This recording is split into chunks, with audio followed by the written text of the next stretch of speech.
Well, deer and the roadway don't mix. Deer and an airport runway really don't mix. That's a problem they're having at the Sandpoint Airport. And now young hunters are taking aim at a rare opportunity. KXY4's John Hendricks has a story from our North Idaho newsroom. They've tried pyrotechnics, cars, planes, horns, everything to get the deer out of the airport here in Sandpoint. But now there's a new option.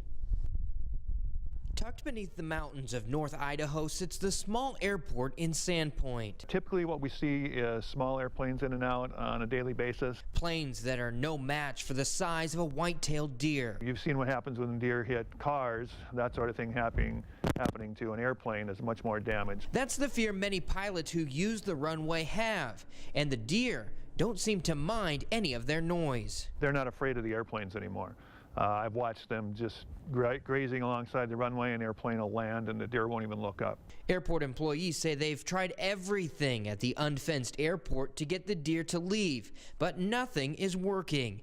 That's why airport manager Dave Shuck has asked the city and county to allow bow hunters to use the property this December. Deer are smart enough to know that if there's no threat of injury, then they can just be there.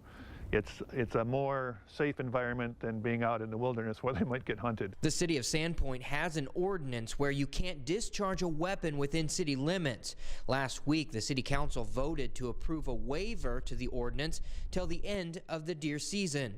The airport says aside from a letter from PETA, there has been very little pushback to the idea.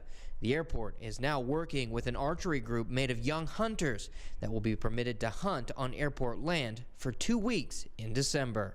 A fence around the airport is going to take time and money, but plans for that are in the works. Reporting in Sandpoint, John Hendricks, KXLY 4 News.